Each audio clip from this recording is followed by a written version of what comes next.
시청자 여러분 안녕하십니까? 뉴스데스크 제주입니다.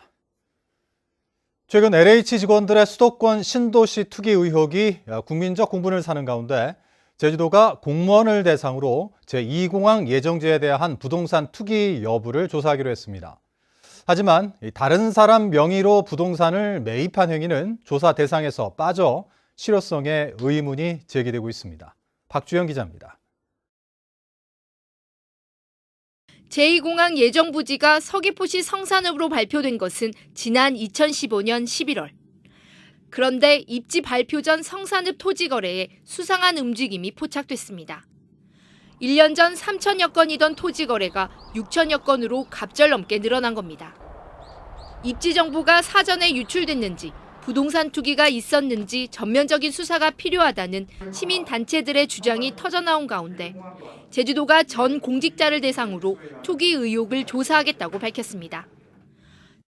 우리 제주도도 예외 없이 제2공항 예정지에 대한 공무원 부동산 투기 여부를 3월 말까지 신속하게 조사하여 투명하게 도민들에게 공개하겠습니다.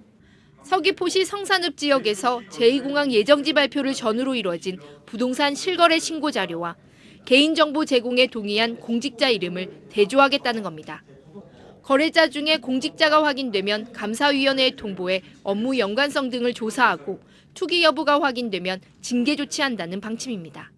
공직자윤리법이라든지 부동산 거래 법률 이런 거에 따라서 위법 사항이 됐을 때는 법률적, 행정적 그런 조치를 취할 것입니다. 하지만 조사 시작 전부터 한계 지적이 나오고 있습니다. 공직자 본인이 아닌 가족이나 친인척 등 다른 사람 명의의 차명 거래는 제외됐기 때문.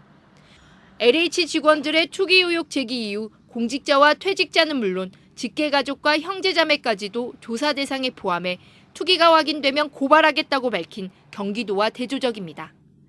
직접 투자하기보다는 우회하는 방법으로 투자하는 경우가 더 많았을 것이기 때문에 이에 대해서 수사를 의뢰하지 않는 이상 명확하게 밝혀지지 않을 거라고 생각합니다. 이에 대해 공무원 노조는 원희룡 지사가 공직자 전체를 잠재적 범죄 집단으로 매도하고 있다며 우려를 나타낸 가운데 개인정보 활용에 동의하지 않으면 조사 자체가 무의미한 이번 조사가 제대로 이루어질지 비판의 목소리가 커지고 있습니다. MBC 뉴스 박주연입니다. 최근 LH공사 직원들의 부동산 투기 의혹에 대해 국민적 공분이 커지는 가운데 경찰이 투기사범 전담 수사팀을 설치하고 운영을 시작했습니다. 제주경찰청은 수사관 24명으로 투기사범 전담 수사팀을 설치해 제주 제2공항 건설 예정 지역을 포함한 부동산 투기 의혹을 집중 수사하기로 했습니다. 또 담합을 통한 시세 조작 등 시장 교란 행위도 중점 단속합니다. 제주 제2공항 건설을 둘러싼 갈등이 좀처럼 가라앉지 않고 있습니다.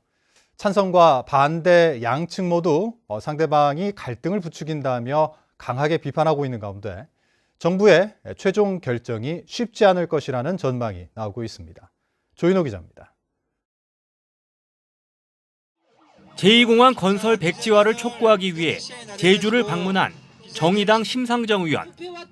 심상정 의원은 제주 도민의 의사는 이미 확인돼 토론의 시간은 끝났다며 원희룡 지사의 공개 토론 제안을 일축하고 원 지사와 국토교통부가 민의를 따르라고 요구했습니다.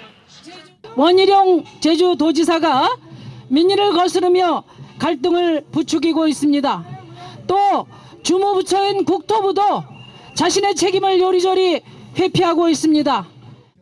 제2공항 반대단체들은 심상정 의원에게 찬성단체의 배후에 부동산 투기 세력이 있다며 투기 의혹을 조사해달라고 요청했습니다. 공 발표되기 전에 투기 붐이 일었거든요.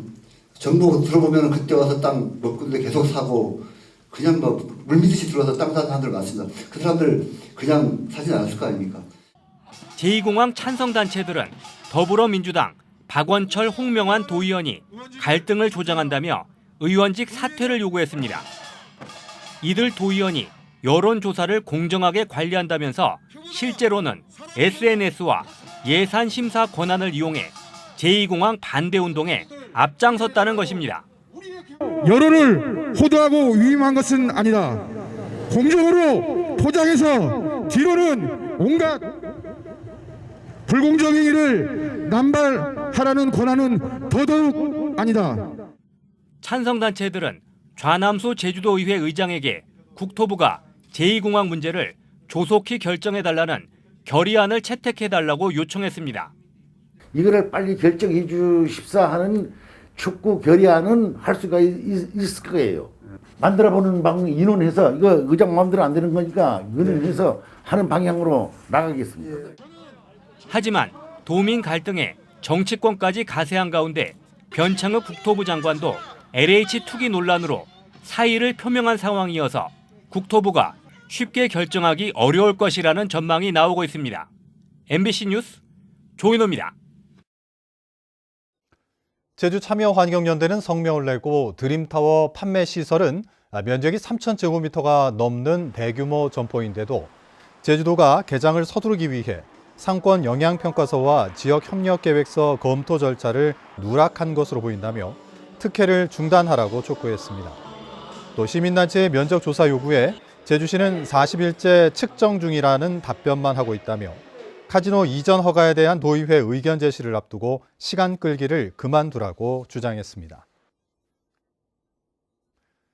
오늘부터 영업 제한 조치가 일부 완화된 제주형 사회적 거리두기 1.5단계가 시행됐습니다. 특히 지난해 말부터 사실상 영업이 금지됐던 유흥시설의 영업 제한 시간이 해제되면서 관련 업계가 반기는 반면 감염 확산을 우려하는 목소리도 나오고 있습니다. 김항석 기자입니다.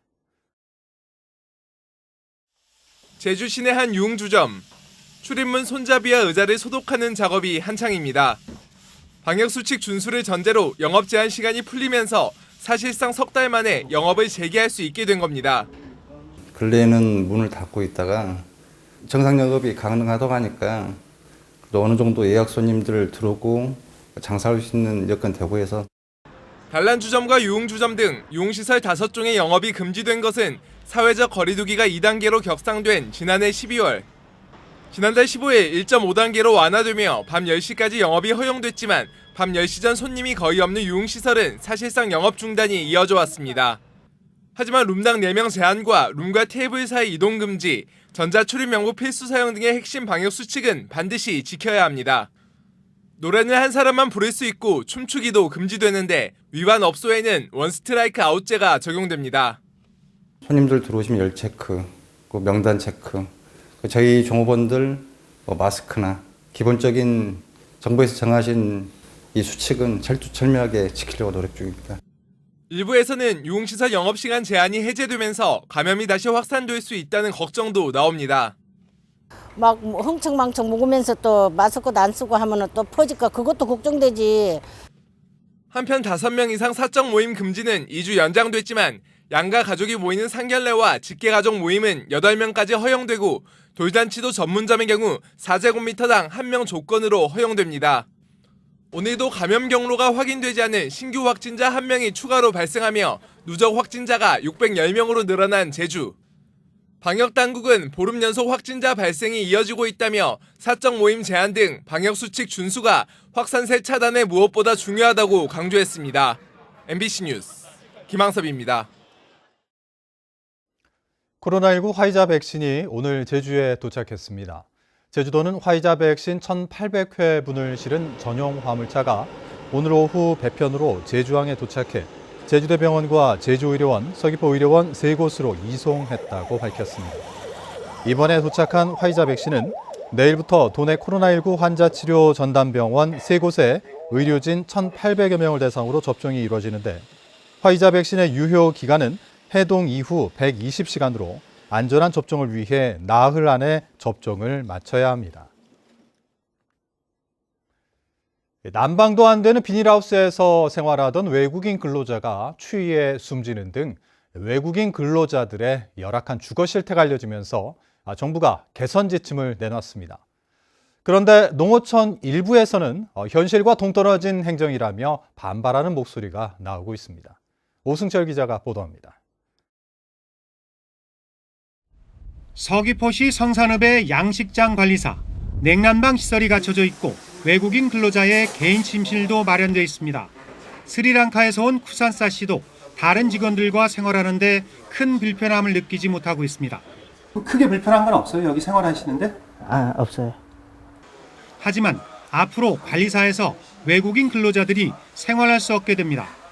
고용노동부가 지난 1월 가설 건축물 축조 신고 필증이 있거나 건축물 대장에 주거시설로 돼 있어야만 외국인 근로자 숙소로 인정해주고 이를 어길 경우 외국인 근로자 고용 허가를 주지 않기로 지침을 정했기 때문입니다. 관리사를 주택으로 바꾸려면 시간과 비용이 들고 바꿀 경우 1가구 2주택이 적용되는 반면 바꾸지 않으면 외국인 근로자를 쓰지 못해 어민들은 안절부절입니다. 뭐 샤워나 냉난방이나 모든 게 다 잘 돼 있다고 생각하거든요. 저 입장에서는 실사를 와서 진짜 이걸 눈으로 보고 이렇게 해야 되는데 이거 무조건 안 된다는 게 이렇게 하면 외국인 근로자를 고용하고 있는 도내 600여 개 양식장과 양돈장들 모두 사정이 비슷해 관련 업계에서는 적법 절차에 따라 허가받은 관리사 가운데 안전과 편의시설에 문제가 없다면 숙소로 사용할 수 있도록 해달라는 입장입니다. 관리사로 전부 허가해놓고 건축행위를 허가도록 만들어놓고 지금까지 있다가 이제 지침만 그렇게 바뀌는 거잖아요. 거기 아니면 고용노동부에서 지워버리는 거는 이건 현실하고 너무 안 맞는 거죠. 외국인 근로자의 인권 보호라는 취지는 공감하지만 코로나19로 어려움을 겪는 농어민들의 현실은 외면한 건 아닌지 제도적 보완이 필요해 보입니다. MBC 뉴스 오승철입니다. 제주항공이 기체가 손상된 여객기를 수리하지 않고 운항한 사실이 뒤늦게 드러났습니다. 제주항공에 따르면 지난 10일 김포를 출발해 부산 김해로 가던 제주항공 여객기가 착륙 과정에서 왼쪽 보조 날개가 손상됐지만 다시 승객을 태우고 김포로 돌아간 뒤에야 기체 손상을 확인한 것으로 드러나 국토교통부가 정밀 조사에 나섰습니다. 제주항공은 지난 8일에도 제주공항에서 지상에 이동 중인 에어서울 항공기와 날개가 스치며 기체가 손상됐지만 사실을 모른 채 승객을 수송해 국토부 조사를 받고 있습니다. 보이스피싱 수법이 갈수록 교묘하고 다양해지면서 주의가 필요합니다. 농협제주지역본부는 지난 9일 농협은행 노영지점에서 보이스피싱에 속아 금 구입대금 800만 원을 이체하려던 50대 여성의 송금을 막는 등 올 들어 보이스피싱 사고 3건을 사전에 방지했다고 밝혔습니다. 금융감독원도 최근 4차 재난지원금이나 백신 접종을 빙자한 보이스피싱이 기승을 부리고 있다며 주의를 당부했습니다. 제주 MBC 신임 대표이사에 이정식 사장이 취임했습니다. 이정식 신임 대표이사는 지난 1991년 문화방송에 프로듀서로 입사해 기획편성본부 부국장과 기획조정본부 관계회사 실장 등을 역임했습니다. 이정식 신임 대표이사는 취임사에서 콘텐츠 혁신과 뉴미디어 육성, 신사업 개발을 통해 제주 MBC의 강한 자생력을 확보하고 자율경영의 기반을 구축해 권역 최고의 공영방송으로 거듭나겠다고 말했습니다. 뉴스데스크 제주를 마칩니다. 시청해주신 여러분 고맙습니다.